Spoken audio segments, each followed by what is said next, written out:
Les doy un ejemplo.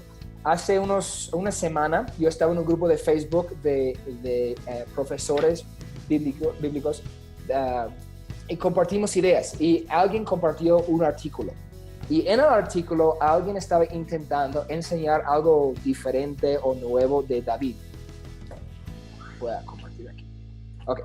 Y cuando compartió el artículo, el autor estaba intentando explicar por qué David, cuando en primero de Samuel 16, el profeta Samuel va a la casa de Isaí, el padre de David.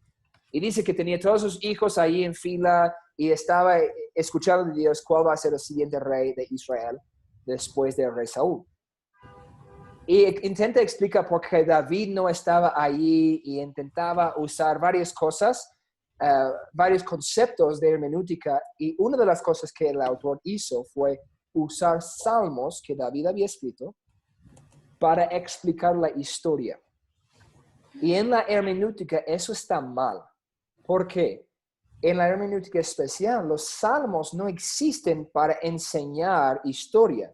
Entonces, estás usando un género, una clase de escritura para enseñar un concepto del cual no fue usado. No, David no, es decir, David no escribió los salmos para explicar historia. Escribió los salmos para expresar sus emociones. Uh-huh. ¿Me explico? Sí. Obvio que las emociones de los salmos son basados en sus experiencias. Pero el problema es que, y tampoco David nunca explica por qué en los salmos que no estuvo en la fila originalmente cuando Samuel vino a la casa de su padre. Entonces la idea es que el artículo podemos, usando los principios de hermenéutica, ese artículo podemos leer y saber, no, eso está mal escrito. El autor no entiende el concepto de la hermenéutica buena, porque está usando un género en una manera de lo cual no fue inventado, no fue creado para hacer eso. Entonces no puede enseñar algo cuando realmente el género de David, la idea es esto, y voy a decirlo después. David no escribió salmos para enseñar su historia. Entonces nosotros no podemos predicar los salmos para predicar historia o para enseñar historia, porque David no lo hizo. Tenemos que ser fieles al autor original. ¿Me explico? Sí. Es un concepto que les va a ayudar muchísimo. No siempre tenemos que preguntar esta pregunta, si tienen algo para escribir. Eso es algo para recordar para siempre. Uh-huh. ¿Qué es la intención del autor original? A veces no es fácil encontrar esa respuesta, pero si yo entiendo que es, en este contexto, David estaba intentando decir, eso me ayuda a mí. ¿Qué es lo que David? ¿Qué es lo que Samuel? ¿Qué es lo que Moisés? ¿Qué es lo que Juan, Pablo, Pedro? Cualquier autor. ¿Qué es lo que el autor de Hebreos está intentando decir? Y yo tengo que empezar desde ese punto para ir en adelante. Uh-huh. Ok. ¿Alguna pregunta con ese concepto? No. Muy bien. Vuelvo al libro. La definición de la exegesis y eisegesis. Esos son buenos. Me encanta esta imagen que tenemos aquí. Exegesis es la forma correcta del estudio bíblico en la que el estudioso extrae, esa es una palabra bien importante, extrae como exegesis el significado propio de un texto. Eso es lo que estaba intentando decir hace poco.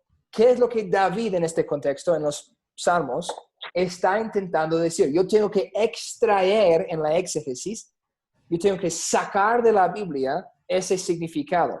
¿Ok? En el párrafo aquí dice, exégesis viene de una palabra griega que significa guiar hacia afuera o sacar de. Y los que hablan inglés, exit, en inglés viene de la misma palabra. Significa exit en inglés para salida. ¿Qué es lo que sale del texto? ¿Qué es lo que extraemos del texto? Y la eisegesis viene de la palabra que significa guiar hacia dentro o que hay que meter en o poner en. Eisegesis aquí en el libro dice es una forma errada de estudiar la Biblia, en la que el estudioso trata de introducir en el pasaje bíblico algo que el autor original no dio a entender. Así pues, aquí estoy leyendo. Así pues, el exégesis es el proceso de ir al texto para determinar lo que significa, o sea, extraer la interpretación. Por otra parte, la eisegesis se manifiesta cuando trae al texto, no extrae, pero la persona que estudia, el lector, trae sus propios prejuicios y tuerce el mensaje de la Biblia para que diga lo que uno desea. No estoy intentando hablar en contra de nadie, pero es algo clásico del movimiento de prosperidad.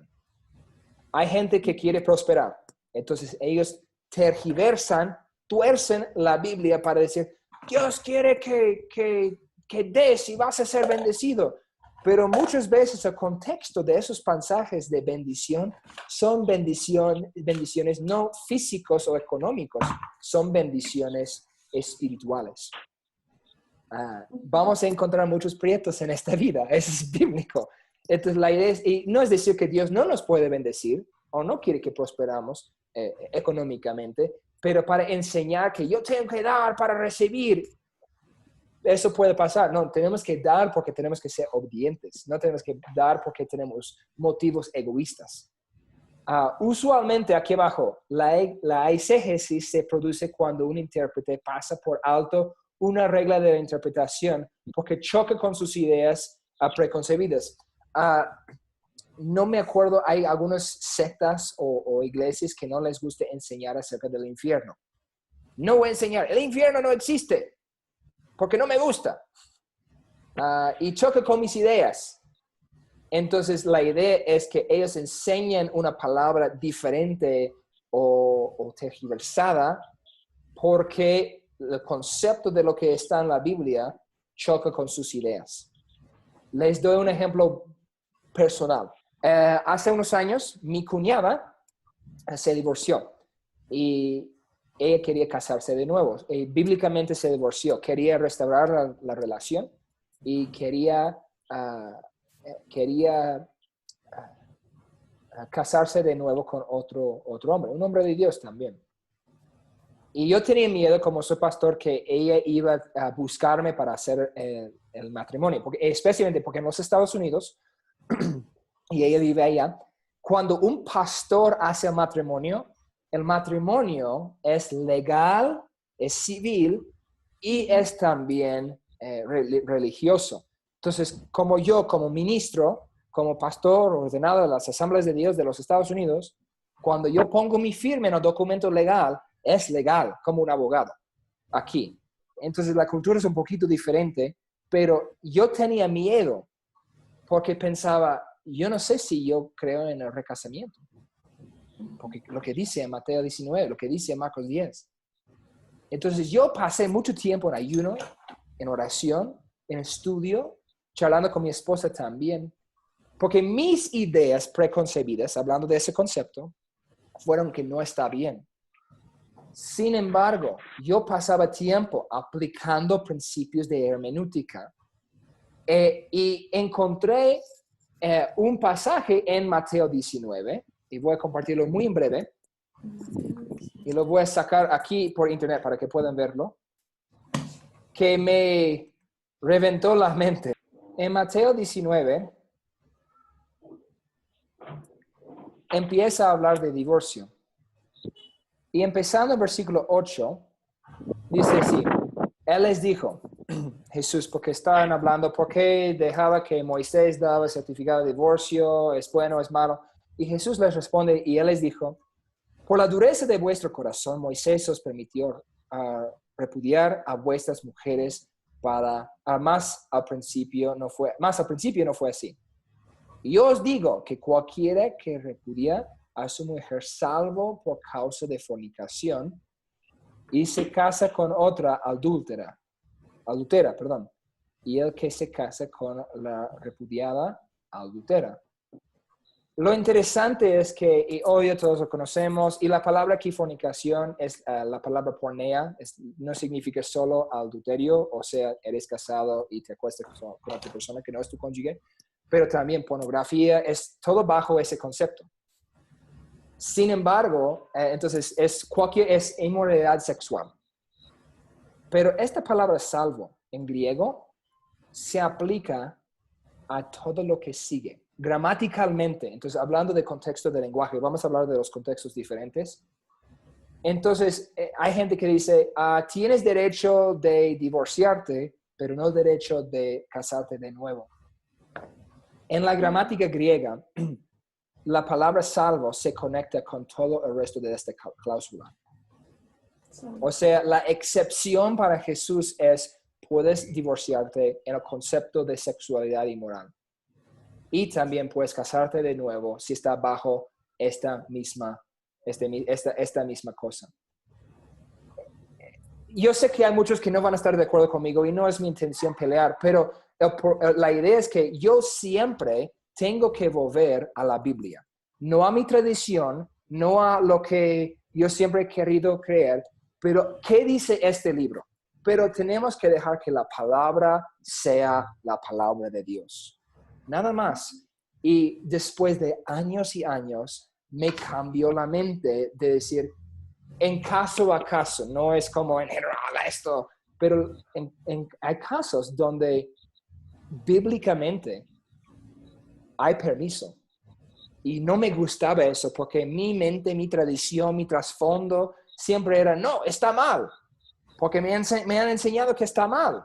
Pero eso no es la pregunta en la interpretación bíblica. La pregunta es, y solo estoy usando un ejemplo, porque y yo leo en griego, entonces yo estaba leyendo en el idioma original para ver la conexión y estaba estudiando con mucha profundidad porque me molestaba, porque tenemos que aplicar la Biblia a la vida real. Mi cuñada quiere casarse de nuevo, tal vez me va a preguntar, ¿qué le voy a decir? ¿Cómo le voy a responder? Y eso es lo que tenemos que decir. Tenemos que llevar la palabra a la vida real. Entonces, yo no hice la boda, estaba aquí en Bolivia cuando pasó y todo eso, pero mi punto es que tenemos que no vivir, me han enseñado esto, es así. Muchas veces esas cosas nos ayudan, pero nuestro trasfondo, nuestra base, nuestro fundamento no debe ser, mi pastor dice, mi iglesia dice, mi denominación dice. No, la Biblia dice, tenemos que emplear las reglas de la hermenéutica para hacer bien la exégesis, no la eisegesis. Tenemos que extraer de la Biblia qué dice Jesús aquí en Mateo. No es lo que yo quiero que Jesús diga. Eso está mal, eso es eisegesis. Eso es traer mis pensamientos a la Biblia. ¿Me explico? Sí. Solo es un ejemplo. Podemos aplicarlo a mujeres en el ministerio o a lenguas, el don de lenguas, o podemos a bautismo, la segunda venida, cualquier concepto teológico. Pero quiero usar un ejemplo personal para hacer entender que este concepto es un concepto que realmente a veces el problema es, y criticamos a otras iglesias, si no las voy a nombrar, pero hay iglesias que su tradición es a la par con la Biblia. El problema es que no debe ser así. La idea es que la Biblia tiene que ser la mayor y nuestra tradición se somete a la Biblia. Pero hay otros donde la tradición es a la par. Y tenemos que saber, no, la Biblia siempre es la suma autoridad. Y todo lo que creemos, todo lo que enseñamos, se basa aquí. Pero tenemos que hacer buena interpretación también. ¿Está bien?